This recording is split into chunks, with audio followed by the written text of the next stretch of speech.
लगता है इस गांव में अब गुजारा नहीं है।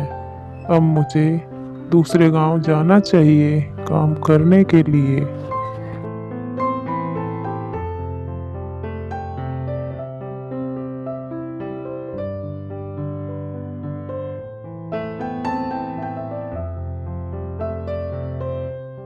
जी, मेरे गांव में अकाल पड़ गया है। मुझे कुछ काम हो तो दे दो। मैं काम कर लूँगा। उसके बदले आप मुझे जो आपको अच्छा लगे उतने पैसे दे देना, जिससे मेरा गुजारा हो जाएगा सेठ जी।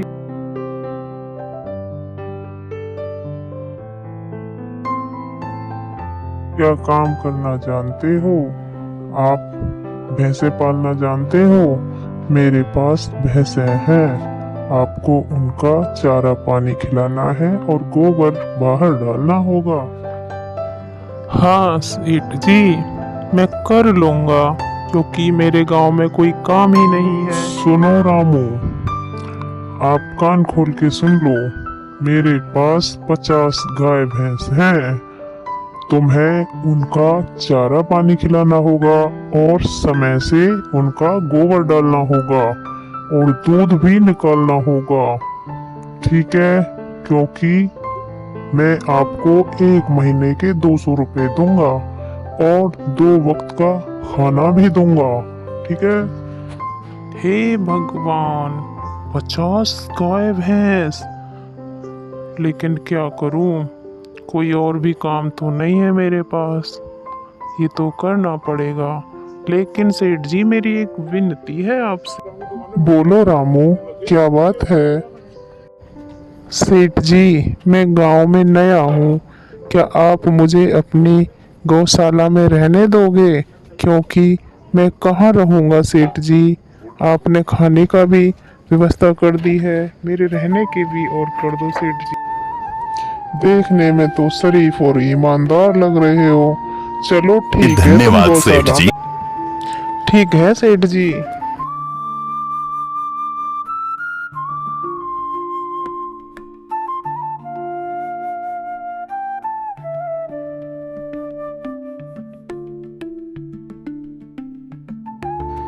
अरे रामू, तुमने तो बहुत अच्छे से काम संभाला है भैंसों का। रामू, तुमने खुश कर दिया मुझे। और जब से तुम काम पर आए हो, जब से मेरी भैंस का दूध भी बढ़ गया है। तुम बहुत अच्छे से ख्याल रखते हो रामू। इसीलिए मैं तुम्हारी तनख्वाह भी बढ़ा देता हूँ। आज से मैं तुम्हें 200 रुपए की जगह 400 रुपए दूंगा। बहुत बहुत धन्यवाद सेठ जी।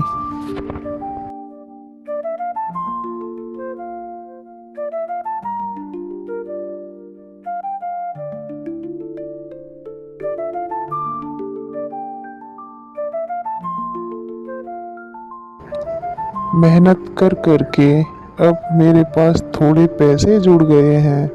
अब मैंने घर भी बना लिया है। हे भगवान, बहुत अच्छा हुआ।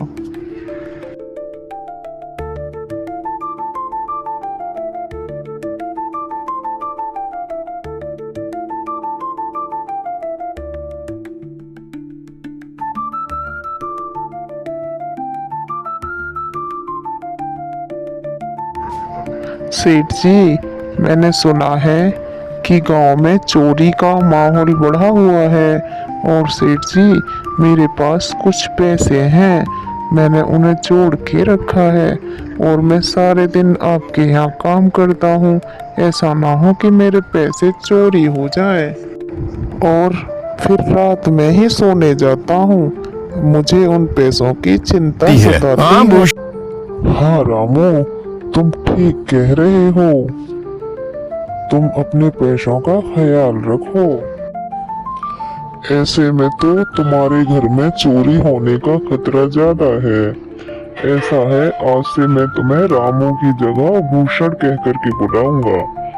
और आप जहाँ पर तुम्हारा धन सुरक्षित रह सकता है, और वो है जमींदार का घर। क्या जमींदार का घर? हाँ भूषण, इस गांव के जमींदार बहुत ईमानदार और दयालु हैं। ऐसा मैंने कुछ लोगों से सुना है और उनके घर पर बहुत सारे पहरेदार भी हैं, तो चोरी होने की संभावना बहुत कम है। तुम अपने पैसे उनके पास रख सकते हो। अच्छा, ऐसा है क्या सेठ जी? ठीक है, फिर आज ही मैं जमींदार जी से मिलकर बात करता हूँ और उन्हें अपनी समस्या बताता हूँ। उस दिन भूषण जमींदार जी के घर उनसे बात करने जाता है। तुम रुको, कहाँ अंदर आए जा रहे हो? वहीं रुक जाओ। जी, मुझे जमींदार जी से मिलना है। मुझे उनसे कुछ काम है। क्या काम है तुमको उनसे? मुझे जरा बताओ। जी, मुझे कुछ पैसे रखवाने थे उनके पास, यही काम के लिए आया था मैं। अच्छा ठीक है, तुम अंदर जा सकते हो।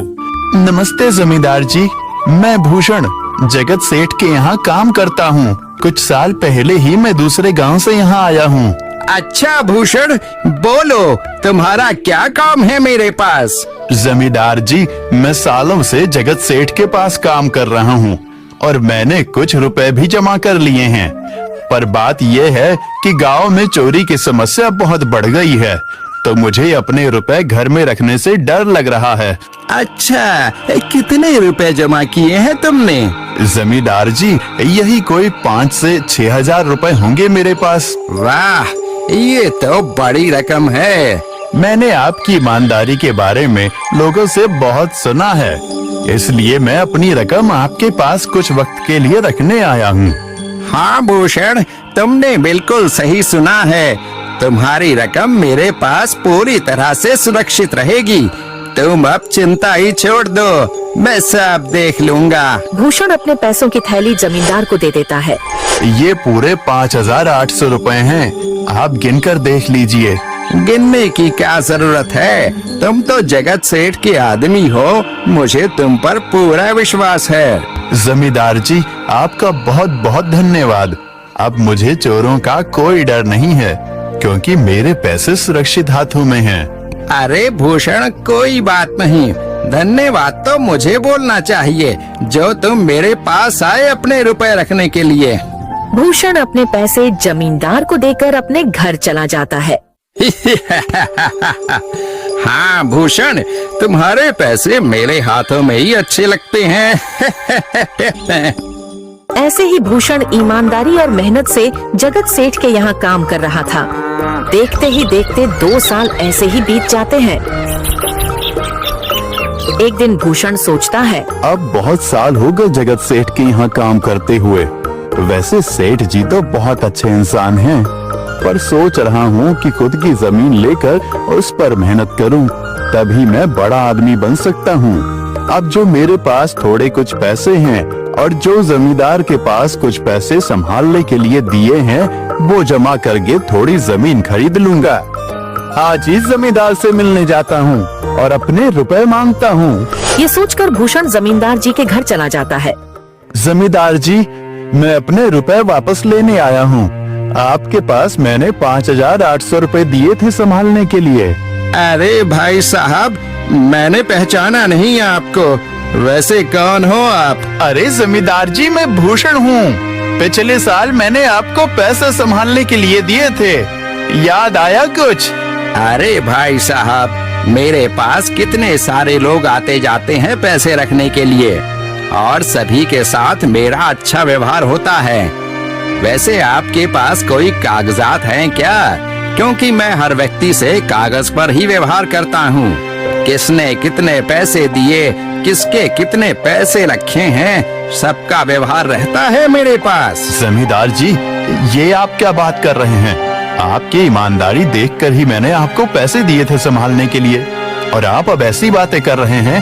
कृपया करके मेरे पैसे मुझे वापस कीजिए।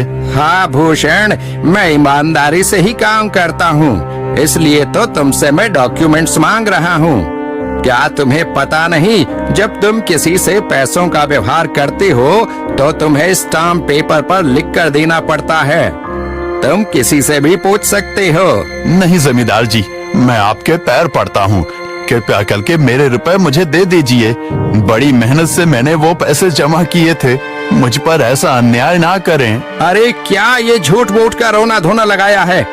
लगता है तुम ढोंगी हो और मेरी ईमानदारी और भोलेपन का फायदा उठाकर मुझसे ये रुपए लेने आए हो। रुक, तुझे अभी सबक सिखाता हूँ।